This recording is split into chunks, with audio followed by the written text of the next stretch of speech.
السلام علیکم ناظرین، امید ہے آپ سب خیریت سے ہوں گے۔ حضرت یوسف کا تعارف اور بچپن کا جذباتی اور تفصیلی انداز۔ بسم اللہ الرحمن الرحیم۔ تمام تعریفیں اللہ تعالیٰ کے لیے ہیں جو تمام جانوں کا رب ہے، اور درود و سلام ہو تمام انبیاء کے سردار حضرت محمد صلی اللہ علیہ وآلہ وسلم پر۔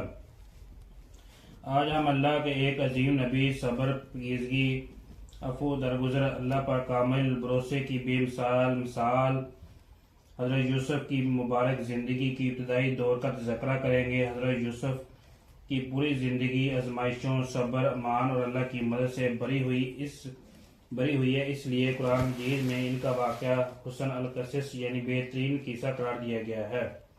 حضرت یوسف علیہ السلام اللہ کے برگزیدہ نبی حضرت یعقوب علیہ السلام کے بیٹے تھے۔ حضرت یعقوب علیہ السلام بھی اللہ کے عظیم نبی تھے اور وہ حضرت اسحاق کے بیٹے تھے، جبکہ حضرت اسحاق حضرت ابراہیم کے فرزند تھے۔ اس طرح حضرت یوسف علیہ السلام ایک ایسے مبارک خاندان سے تعلق رکھتے تھے جس کے کئی نسلوں کو اللہ تعالیٰ نے نبوت سے سرفراز فرمایا۔ حضرت یوسف کی والدہ کا نام رحیل بتایا جاتا ہے۔ وہ اپنے والد حضرت یعقوب کے نہایت محبوب بیٹوں میں سے تھے۔ حضرت یوسف کے ایک حقیقی بھائی حضرت بنیامین تھے۔ ان کے علاوہ ان کے سوتیلے بھائی بھی تھے جن کا اعداد ملا کر 12 بیٹے بنتے تھے۔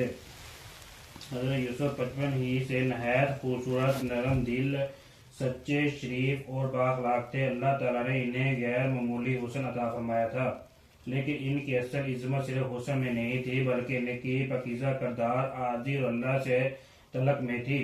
حضرت یعقوب اپنے بیٹے یوسف سے بے حد محبت کرتے تھے۔ اس کی وجہ سے صرف باپ کی محبت نہیں تھی بلکہ وہ اللہ کی طرف سے حضرت یوسف کی روشن مستقبل کی نشانیاں بھی دیکھتے تھے۔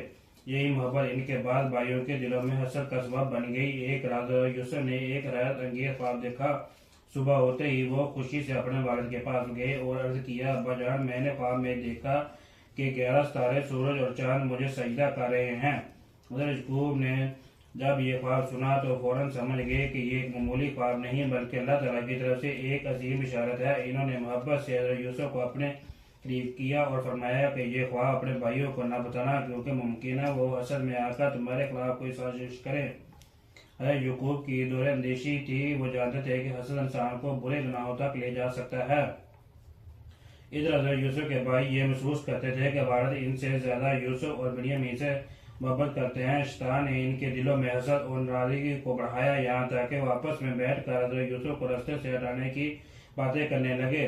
یہی سے حضرت یوسف کی زندگی کی عظیم آزمائشوں کا آغاز ہوا، لیکن اللہ تعالیٰ نے جس بندے کو نبوت اور عظمت عطا کرنے کا فیصلہ کر لیا ہو، دنیا کی کوئی سازش ان کے مقدر کو نہیں بدل سکتی۔ حضرت یوسف کے بچپن کا سب سے بڑا سبب یہ ہے کہ اللہ تعالیٰ نے اپنے نیک بندوں کی حفاظت فرماتا ہے۔ گرچہ بظاہر حالات کتنے ہی مشکل کیوں نہ ہوں، حسد انسان کو اندھا کر دیتا ہے، جبکہ صبر، سچائی اور اللہ پر بھروسہ انسان کو عزت، کامیابی اور بلندی مقام عطا کرتے ہیں۔ یہ تو حضرت یوسف کی مبارک زندگی کا صرف آغاز تھا۔ آگے چل کر انہیں کنویں میں ڈالا جائے گا، غلام بنا کر بیچا جائے گا، قید خانے میں دیکھنا پڑے گا، لیکن ہر آزمائش کے بعد اللہ تعالیٰ انہیں پہلے سے زیادہ عزت عطا فرمائیں گے۔ یہی حضرت یوسف کی زندگی کا سب سے بڑا پیغام ہے کہ جو شخص اللہ پر بھروسہ رکھتا ہے، اللہ اسے کبھی تنہا نہیں چھوڑتا۔ قافلہ کنویں تک کیسے پہنچا، حضرت یوسف کو کیسے نکالا گیا اور وہ مصر کیسے پہنچے، جہاں سے ان کی زندگی کا ایک نیا باب شروع ہوا۔ اللہ تعالیٰ ہمیں حضرت یوسف کے صبر، حضرت یعقوب کی توکل اور قرآن مجید کے ان کے عظیم اسباب پر عمل کرنے کی توفیق عطا فرمائے، آمین۔ اگر آپ کو یہ ویڈیو پسند آئی ہو تو براہ کرم اسے لائک کریں، اپنے دوستوں اور اہل خانہ کے ساتھ شیئر کریں اور کمنٹ میں اپنی قیمتی رائے ضرور دیں۔ آپ کی ایک رائے اور ایک شیئر ہمارے لیے بہت حوصلہ افزا ہے۔ شکریہ۔